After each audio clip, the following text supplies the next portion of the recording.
Give me fuel, give me fire, give me a moment.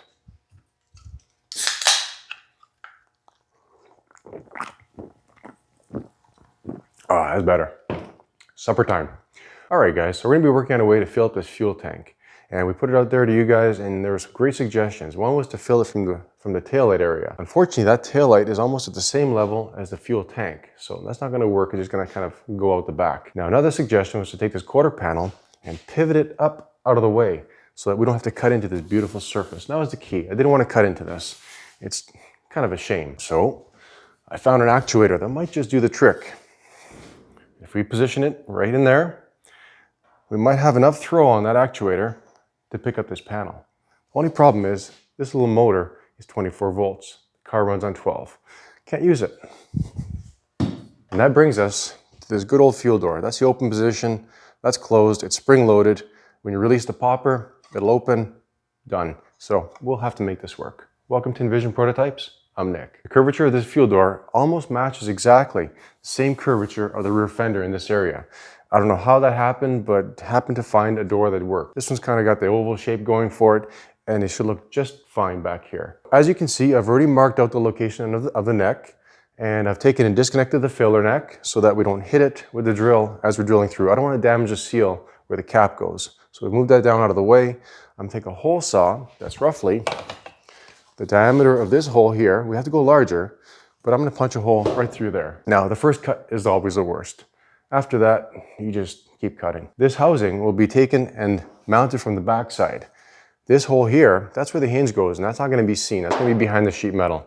So all you're going to see is the perimeter for the fuel door, and we'll gap it all nice, make it all look good. There's a few little screws here, and that'll be under the lid. And it'll look like a factory OEM type of filler system.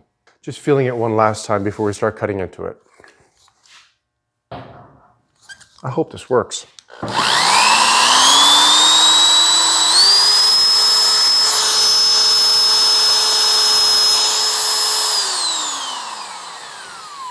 When you're using a hole saw such as this, and if you're applying all your body weight down on top of it, as soon as that bit goes through, this saw is going to grab, and it's going to rip the drill right out of your hands.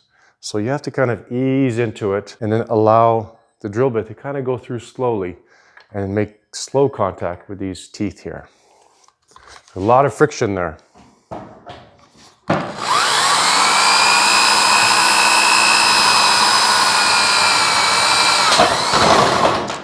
Well, there's almost no return. We can always fill it back up.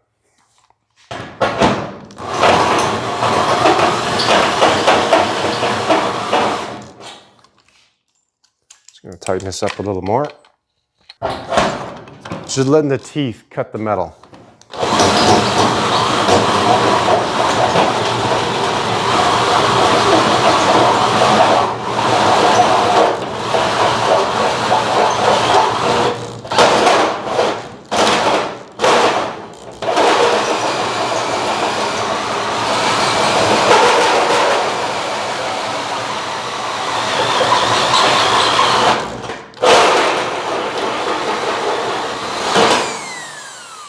That's it. There's a little blank, hot blank, and there we go. So that's in the trunk now. Okay, so that's the beginnings of our fuel door. And we're going to take and mount this here. Now I've created some templates of this shape through here, as well as a horizontal axis, and a template of the actual door itself. And we have to take and make sure the two items are centered. If they're off in any way, it's not going to look good. So we can't have this door sitting like this. We need to make sure that this curvature of this door matches the curvature of that fender exactly. Okay, so there's our template of the inner piece, the housing, and rear in there. I have to transpose the lines to the outside, but that's the actual door. It's going to curve around just like that. This is the crucial step. You want to make sure that, oh, I can't reach that way. You want to make sure that you don't mess up. Ooh, that's close. I'm curious to see. Okay. I thought we were binding on the inner structure, but it's actually the fuel neck that I'm kind of touching inside here. If somebody could climb inside and scribe the housing, that'd be better, and we can cut it from the inside. But unfortunately, we can't do that. So we're going to take and going to kind of eyeball this to get the first cut. Actually, second cut. This was the first cut.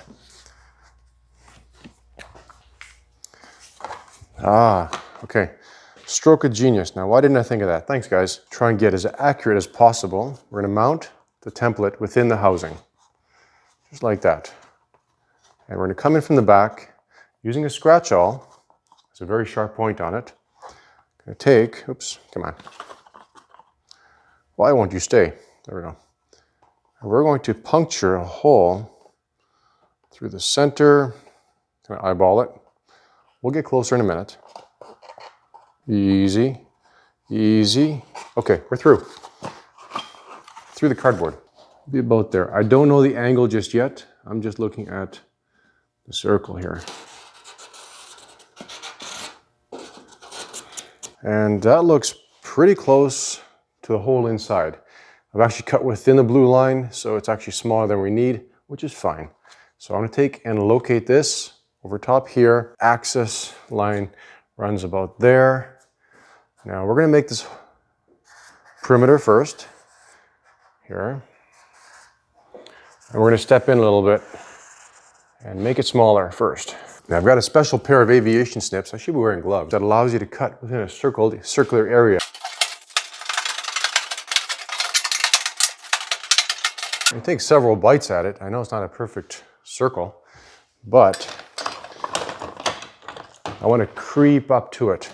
Since we are creating a flanged area around this housing, I need to leave enough room to allow for that step in the flange. If I cut this exactly to this perimeter here and we flange it, it'll be too short and we might actually miss the mounting screw holes. We don't want that to happen. I'm going to get the cardboard template that we used for this shape back on, transfer the axis, take the fuel door template, put over top, and then mark out the axis and actually mark out the whole of the fuel door at this point. We need the relation of the door in relation to the housing. I can't just stick it up over top. So I'm just taking the door and mounting it to the housing so I can take and try and align the two templates in relation to each other. See if it's going to work. So we have this here template. We've got a clip here to hold the fuel filler cap.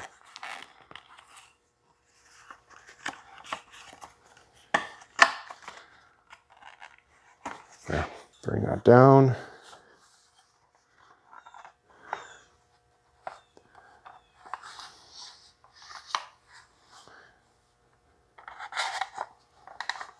Well, looking at this,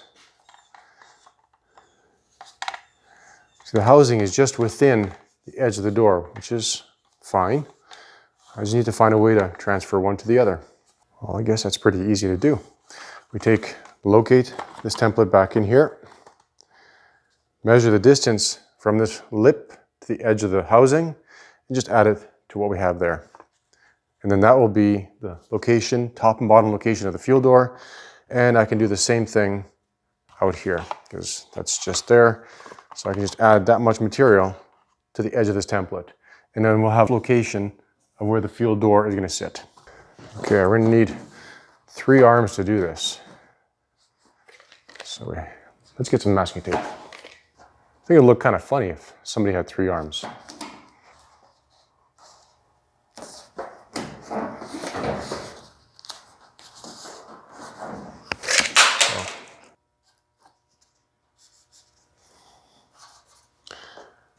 Okay, and then the third one kind of falls into place on its own. So that's the rear. And this door is a little bit larger than the housing.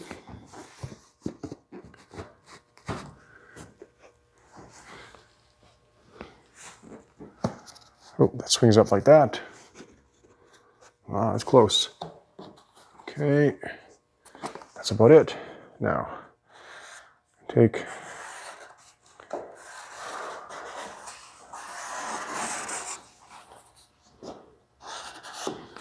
done.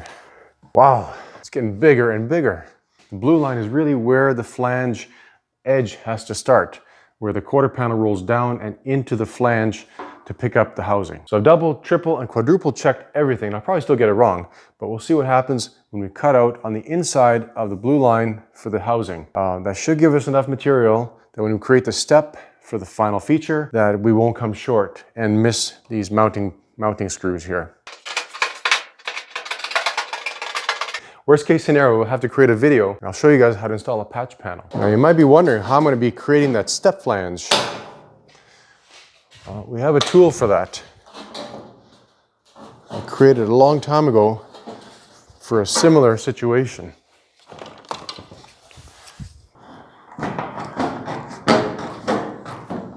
If you can help it, you try to eliminate any sharp corners, kind of make a radius corner, because the sheet metal will split from that corner when you start working it. I'm going to take a hammer and dolly, clean up this flange a little bit because it's kind of rough. I'm going to mock the housing up from behind, take a look at it before we start rolling any flanges. So I do notice something here. We have two rubber bumper mounts here and here. So we have to take and notch out some more sheet metal in that area to allow that to come up through. But that's actually not looking too bad. Wrong one. You've got a right and a left, depending where you're removing the sheet metal. Now this is something I created a long time ago when I had a lot less gray hair. It's a set of dies that have a step in them, male and a female, welded to a pair of vice grips. You adjust the pressure, how deep you want the flange, and basically that will crimp the metal in around a fuel door area. And it works quite well. A little tedious, but it gets the job done. Or we could use a hammer and dolly and work it in, but I think this is a little bit quicker and we just clean it up later with a hammer and dolly. So I'll show you how it works. First off, I got to figure out if we're going up or down. We don't want the door to go up or the flange to go up. We need to go down. So we'll actually be running them this way, allowing this bottom piece to push the metal up and this top piece to push the inside of the metal down. Okay, they're open too far. Tighten it up to about 18, yeah, it's about 20 gauge right there.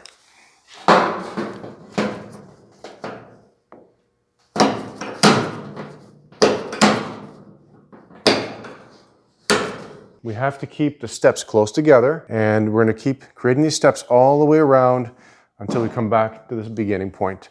And then if we have to do it again, we'll do it again.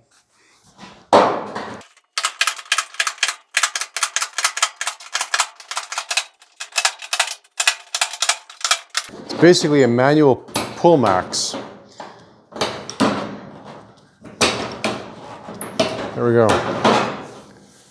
Looks a little bit gnarly, a little chewed up there. I'm curious to see how much. Okay, it's not too bad. That has to come up a little bit higher, that little notch for the bumper, but it's fitting quite well actually. Now we did get a bit of a flat spot through here. It sucked the panel down, so we'll have to stretch that back out.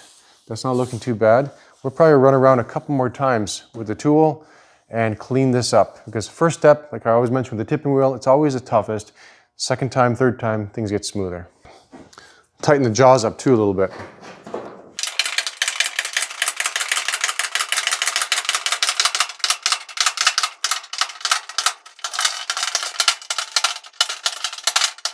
And depending where I clamp the jaws, I had a bit of a step outward and basically went beyond the line we had. I can bring it back in just by moving the clamp up a bit.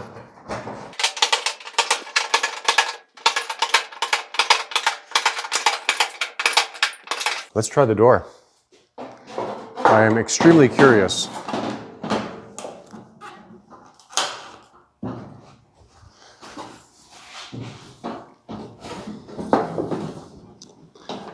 That almost fits like a glove. We have to do some stretching. It's not perfect just yet, but I've got the hinge closed. Can you guys tell the gap around the perimeter? I can't quite see it. I think it's close. If I let that go, it's going to open. Hey, it works. Fantastic. You know what? Since I can't see it, I can't let this go and look at it at the same time, we're going to keep going and mount that housing so we can bolt the door to the housing. I'm curious to see if I need to move anything around. I can't see. Let's tidy this up a little bit.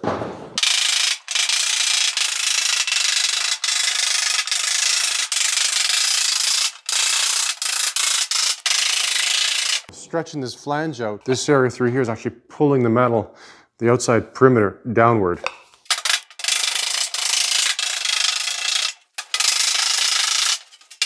I've got this housing fitted into here. I need to take a Dremel and kind of clean up these corners a little bit. And we're going to take and cut away about 1/8 of an inch off of this, allowing the housing to come back out.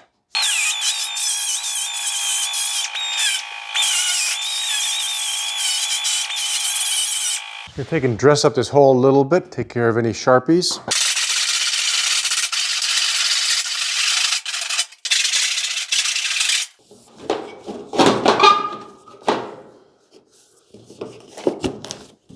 Perfect. Okay, I gotta get some screws for this. We're not quite ready to finalize the exterior panel here, but I just want to take and mount the door into the housing to see how things are fitting. I'm sure there's a little more work yet ahead of us. Get everything lined up in here. Run a screw through the top.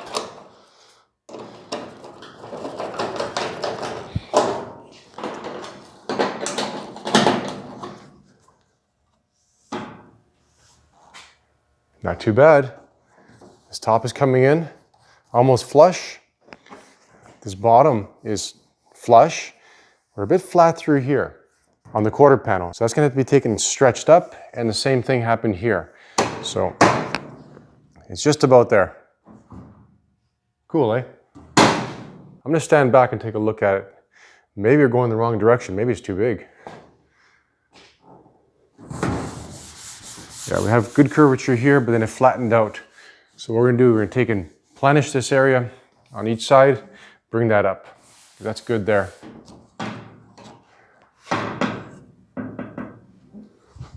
And we can go a little bit deeper. Now I'm using the wrong headed screws or bolts. The profile is a little bit too high, so I'll have to get something with a lower profile. We'll also take and drop this flange down just a bit more, and it should come into, should be good. Okay, so let's take this all apart again and start working the metal and finalizing things. The gap is really nice, like a little tight there, but consistent, a little tight here. Let's make a few marks.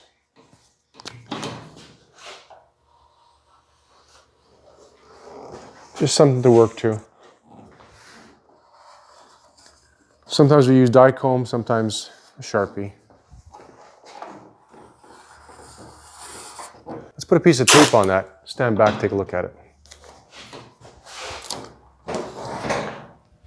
That's not too bad. Flowing in pretty well. Standing from back here, I can see the reflections are off, and that's only because that area sank down.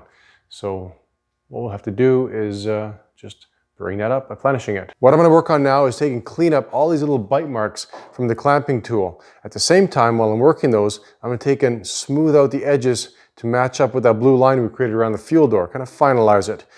And while we're doing all that, we're going to take and plenish the front and back here to bring those areas up to restore the curvature of this panel so it matches the fuel door as well. Because that fuel door matched the curvature before we cut into this. As soon as we cut into this, this whole area sank down because it kind of, the surface tension within the panel got relieved and it allowed it to sink down. I reshaped my dolly just a little bit and kind of tightened up this bottom edge, took the grinder and smoothed that down. It's a little bit hot to handle.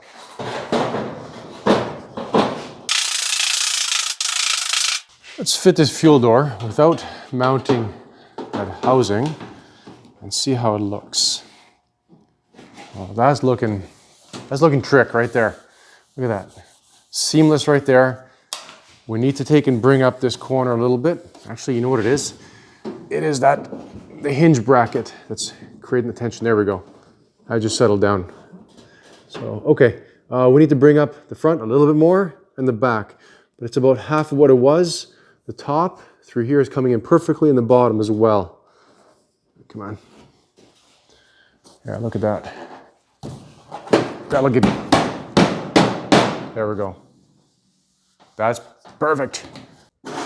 Makes all the difference in the world if you can get up and get into the proper position to work on your panel. If you're awkward, you won't be successful in getting done what you need to do.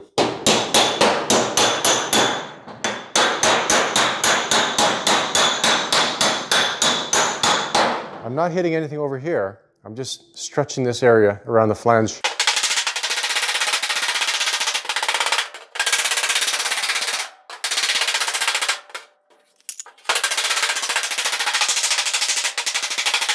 The other thing is I'm not whacking the panel, like I'm not smacking it down. I'm kind of glancing it off.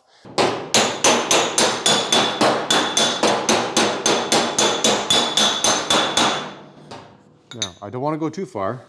Let's check, because then we'll have to shrink it. We can come up a little bit more. It's still a little bit low. So that's coming in well there. Let's smooth it out a bit. I'm gonna get a long sanding block and just pass it over this area, and hopefully it'll show me any highs and lows. Oops.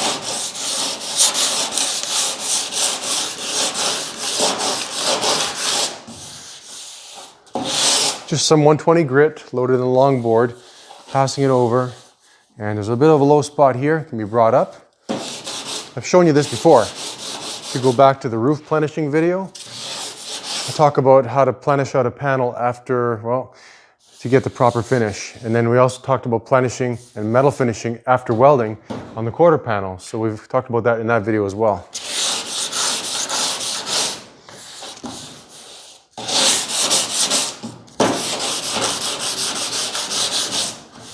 Okay, a little low here, a little low through here and here. So that tells us where we need to plenish. See, as I'm plenishing, I'm looking, and the little shiny spots, that's where the slapper is actually making contact. The darker spots, the more matte spots, that's where this still has to come up.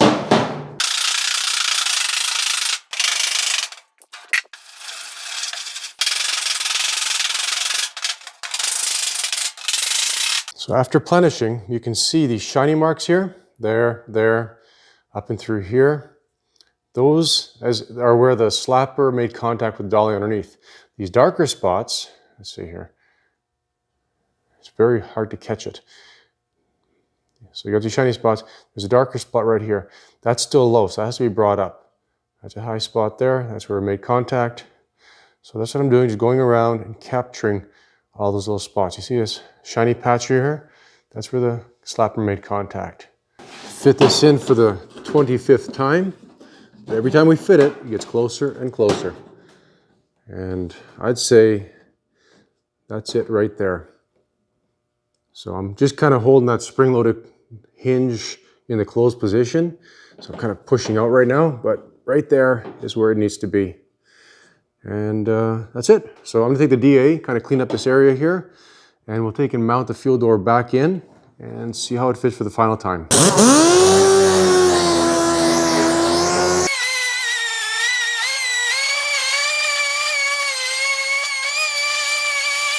Okay, let's get this assembled. And again, I have to get fasteners with smaller head profiles because these are up a little bit too high. Just whatever I could find at the moment. Just want the housing to get pulled in so it's uniform all the way around. If one end is hanging down, it might not sit properly. That's all tight. Now, there is no solenoid mounted here yet, so we can just let that go and it'll pop up. Wow. That is nice. Look at that. It fits in there quite well. This front is a little bit high. Yeah, I'm bumping on the screw here and up here. So once those screws leave, we get better screws or a different head of screw, that'll sit right down. So what do you think, guys? Was it a success? Let's get some tape on here. Yeah, it would have been nice to hide it somewhere else, like in the back of a tail light or whatever, but you know, you got to work with what you have as well. And inside the trunk, not a great idea. If you drip fuel in there, you'll be smelling it for your whole cruise, whatever, you know, whatever you're doing. So anyway, there we go. Hope you guys enjoyed this little episode, and let us know what you think. Appreciate you guys watching. Please like, subscribe, and share our channel with your friends. Take care, guys.